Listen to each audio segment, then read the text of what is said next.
সারা দেশে হাজার হাজার শিশু হামে আক্রান্ত। কে এর জন্য দায়ী? ডক্টর ইউনূস নাকি শেখ হাসিনা? স্বাস্থ্যমন্ত্রী সর্দার মোহাম্মদ সাখাওয়াত হোসেন বলেছেন, গত ৮ বছর হামের টিকা দেওয়া হয়নি। স্বাস্থ্যমন্ত্রীর কথা আংশিক সত্য। গত ৮ বছর হামের টিকা দেওয়া নিয়ে ছেলেখেলা হয়েছে। কোভিডের কারণে 2020 সালে টিকা দেওয়া বিঘ্নিত হয়েছে, কিন্তু 2024 এবং 2025 সালে টিকা দেওয়া স্থগিত হলো কেন?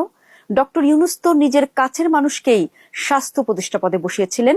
দর্শক, হঠাৎ করে দেশ জুড়ে বেড়েছে সংক্রামক রোগ হামের প্রাদুর্ভাব। রাজধানী সহ দেশের বিভিন্ন হাসপাতালে ভিড় করছে হামে আক্রান্তরা।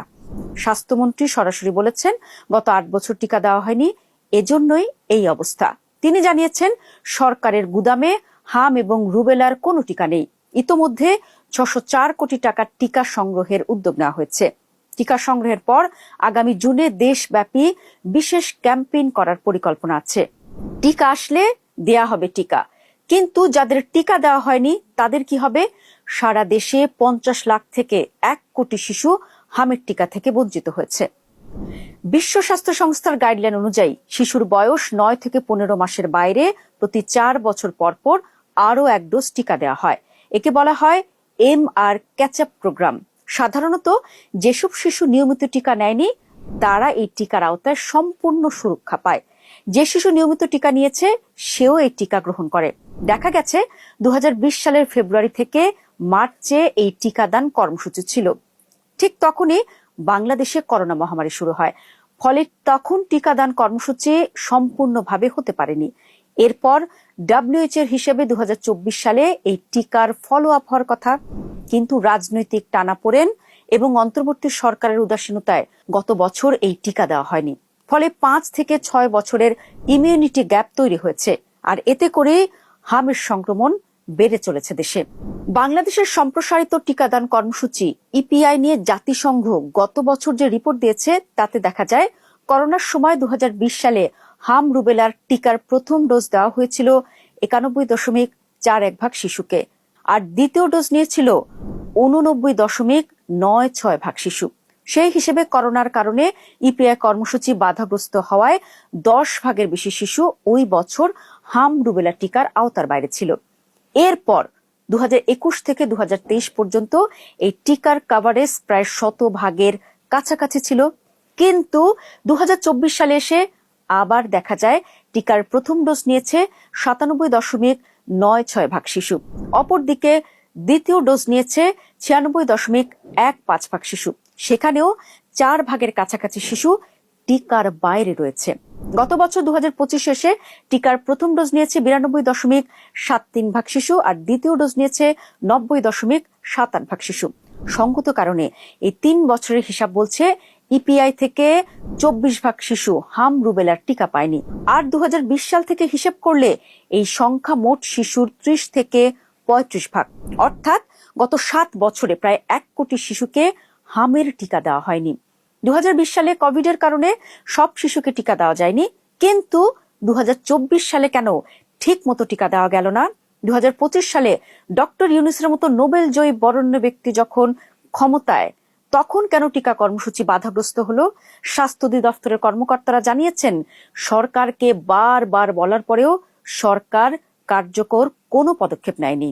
দর্শক, হাম আক্রান্ত পরিসংখ্যানের দিকে এবার একটু নজর দিতে চাই। মহাখালীর সংক্রামক ব্যাধি হাসপাতালের তথ্য অনুযায়ী চলতি বছরের মাত্র প্রথম 3 মাসে 560 জন হাম রোগী ভর্তি হয়েছে, যেখানে আগের পুরো বছরের সংখ্যা ছিল মাত্র 69টি। 2026 সালের জানুয়ারিতে 35 জন, ফেব্রুয়ারিতে 88 জন ভর্তি হলেও মার্চ মাসে হঠাৎ করে এই সংখ্যা বেড়ে 560-এ পৌঁছেছে। যেখানে আগের বছরগুলিতে পরীক্ষিত নমুনার প্রায় 10% পজিটিভ পাওয়া যেত, সেখানে এবছর প্রায় 90% নমুনাই পজিটিভ এসেছে। একটি বিষয় শুনলে আটকে উঠবেন দর্শক, সেটি হচ্ছে চিকিৎসকরা বলছেন আক্রান্ত শিশুদের বেশিরভাগেরই বয়স 9 মাসের নিচে। দর্শক, শিশুদের টিকা দেওয়ার ক্ষেত্রে নানা ধরনের গাফিলতির কারণে এখন সারা দেশে হামের প্রাদুর্ভাব বেড়েছে বলে অভিযোগ উঠেছে। বিশেষজ্ঞরা বলছেন, দ্রুত টিকা দেওয়ার ব্যবস্থার পাশাপাশি মহামারী আকারে ছড়িয়ে পড়ার আগেই সবাইকে সচেতন হতে হবে। শিশুর পুষ্টি চাহিদা পূরণের সঙ্গে সঙ্গে করোনা কালের মতো সামাজিক দূরত্ব এবং পরিচ্ছন্নতা নিশ্চিত করতে হবে। সাধারণত হাঁচি এবং কাশি থেকে খুব দ্রুত হাম ছড়িয়ে পড়তে পারে। একজন আক্রান্ত শিশুর মাধ্যমে 10 থেকে 15 জন কিংবা তার চেয়েও বেশি শিশু আক্রান্ত হতে পারে। আক্রান্ত শিশু এক স্থান থেকে অন্য স্থানে গিয়ে আবার সুস্থ শিশুকে আক্রান্ত করতে পারে। সাধারণত 0 থেকে 5 বছরের কম বয়সী শিশুদের মধ্যে এই রোগের আক্রান্তের হার সবচেয়ে বেশি। হামে আক্রান্ত হলে কিংবা আক্রান্ত শিশুর অবস্থা দ্রুত অবনতি হওয়ার কারণ হিসেবে শিশুর পুষ্টিহীনতাকে দায়ী করা হচ্ছে। এজন্য ঢাকার বস্তি এলাকার শিশুদের মধ্যে হামের সংক্রমণ বেশি। আবার একই অবস্থা দেখা যাচ্ছে উত্তরবঙ্গে। বিশেষ করে রাজশাহী অঞ্চলের শিশুদের মধ্যে হামের প্রকোপ সবচেয়ে বেশি। উত্তরবঙ্গে প্রায় পরীক্ষিত নমুনার মধ্যে 31% শিশু হামে আক্রান্ত হয়েছে। সাম্প্রতিক সময়ের তথ্য বিশ্লেষণ করে বলা হচ্ছে এখনো পর্যন্ত অন্তত 46 শিশু হামে আক্রান্ত হয়ে মারা গেছে। কিন্তু এখন কেন বাড়ছে হামের সংক্রমণ? উদ্বেগের কারণটা ঠিক এখানেই। সম্প্রসারিত টিকাদান কর্মসূচি ইপিআই এর আওতায় একটি শিশু জন্মের পর 2 ধাপে হামের টিকা দেওয়া হয়। এর মধ্যে টিকার প্রথম ডোজ পেয়ে থাকে 9 মাস বয়সে। প্রথম ডোজ নিলে সুরক্ষার হার দাঁড়ায় 85 থেকে 90%। জন্মের 15 মাস বয়সে টিকার দ্বিতীয় ডোজ দেওয়া হয়, তখন সুরক্ষার হার দাঁড়ায় 97 থেকে 99%। হামের টিকার ক্ষেত্রে সবচেয়ে গুরুত্বপূর্ণ হচ্ছে দ্বিতীয় ডোজ। অনেক শিশু প্রথম ডোজ নেওয়ার পর আর দ্বিতীয় ডোজ নিতে আসে না, এতে তার সুরক্ষা নিশ্চিত হয় না। বর্তমান বাস্তবতায় হামের প্রাদুর্ভাব মোকাবেলায় তাৎক্ষণিক পদক্ষেপ হিসেবে রাজধানী সহ বিভিন্ন এলাকায় চিকিৎসা সুবিধা জোরদার করা হয়েছে। আক্রান্ত এলাকায় অতিরিক্ত চিকিৎসক এবং স্বাস্থ্যকর্মী পাঠানো হচ্ছে। এর বাইরে রাজধানী ঢাকা সহ বিভিন্ন বড় শহরের হাসপাতালগুলো প্রস্তুত রাখা হয়েছে। আইসিইউ ভেন্টিলেশনের সংখ্যাও বাড়ানো হচ্ছে, যাতে আক্রান্ত শিশুর অবস্থা খারাপ হলে দ্রুত তাকে লাইফ সাপোর্টে নেওয়া সম্ভব হয়। এর বাইরে প্রায় 2 কোটি শিশুকে টিকা দেওয়ার পরিকল্পনা করা হচ্ছে। সব মিলিয়ে হামের সংক্রমণ ঠেকাতে সম্মিলিত উদ্যোগী হতে পারে এটির নিরাময়ের সবচেয়ে ভালো উপায়।